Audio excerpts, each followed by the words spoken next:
Good morning, everyone, and welcome to the PivotBoss pre-market video for Monday, August 16th, 2021. I am Frank Ochoa, aka PivotBoss. Here's a look at the daily time frame of the ES. You'll see right here, the ES is currently trading below Friday's low.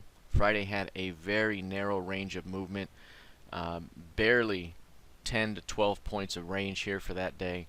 Price currently trading below that low, but we could see a rejection that pushes price back above it. Back above the 44.51 previous session's low could open up a potential outside day up, although not expecting a lot of range right now. We already have 18 points of range for the day, and on a 5-day basis we've been averaging 20.5 points per day, so we're almost at a full average range day for the last week.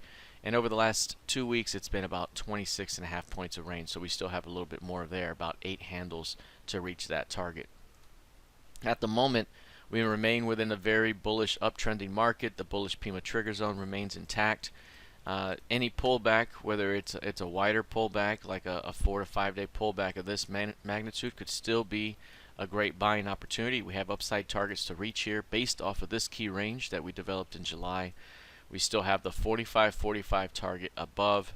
The 50% extension here, for all intents and purposes, was reached. So now any pullback, no matter how deep, could still provide a nice continuation toward that 45 target down the road.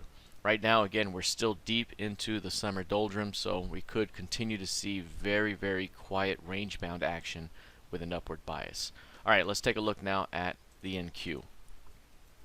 Here's the NQ. The NQ remains very bullish as well, but also quite range-bound. Since beginning of May here, it's been a super intense bullish trend, higher value relationships via the pivot range, but you can tell ever since the end or middle of July here, we've basically gone mostly sideways within a very compressed range. You can quantify that at a 10-day range. You can quantify it up to even as high as 20 days if you wanted to see what that figure would come out to, and it's going to come out as compressed for the most part against the average. So even just looking kind of at a 20-day range here, and this may not even be a full 20-day range, we're very compressed compared to what we had been. And again, that's a function here of the late August trading, the summer doldrums heading into Labor Day weekend. But that's going to also be energy that's being built up here for a move to come. Very similar to what we saw back here, perhaps, where it could lead to a bit of selling pressure. And if it does, we have great LVNs and market structure down below that could be a phenomenal opportunity to buy this thing. So even if we did get a broader pullback, like we've seen, say, in February or May, it could still provide a continuation to the upside that could be quite fruitful. So again, any pullback, even as deep as 14.2, could still provide a solid continuation as this thing continues to push higher toward 16K. For now, we remain within a very narrow range overall, and we could continue to see range-bound price action until proven otherwise. So look to avoid the chop until a significant development arises. Here's a look at crude oil. Crude oil right here, obviously this one had taken quite a tumble here recently. It appeared as though this was going to attempt to bounce back, and everything looked in play to do that. We had a very narrow range here, which could have provided a failed new low and go, and instead a failure occurred on Friday, closing lower, and now we're seeing a continuation of that move downward. So this was a lower high here that's in development at the PIMA trigger zone, and now testing a key level here just above 66s. So right now this market remains very bearish. From a short-term perspective, it continues to trade within that 65 to 76 zone. That is a major market structure zone from a long-term perspective. That 76 level is a huge CLVN in the 5-year or 10-year weekly chart. So again, that's a significant zone, and to fail there opens up the potential for trading within the 65 to 76 zone, which we've seen.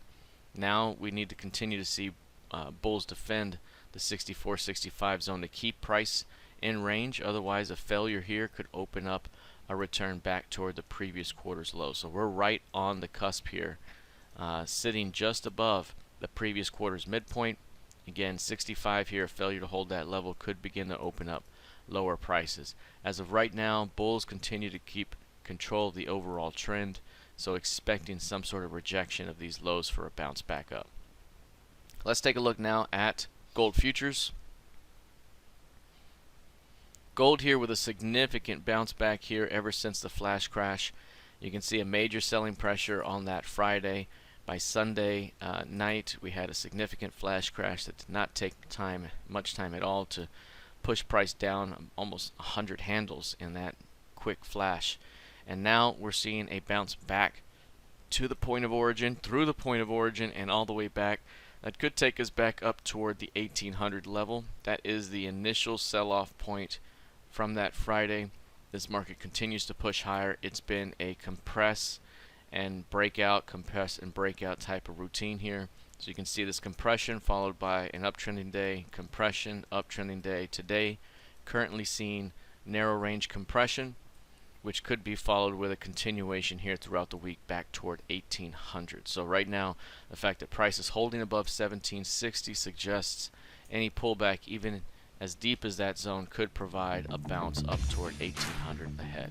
All right, that is it for now. We'll see how this plays out heading into the new week of trading. Good luck, trade well, and I'll see you in the trading room. Take care.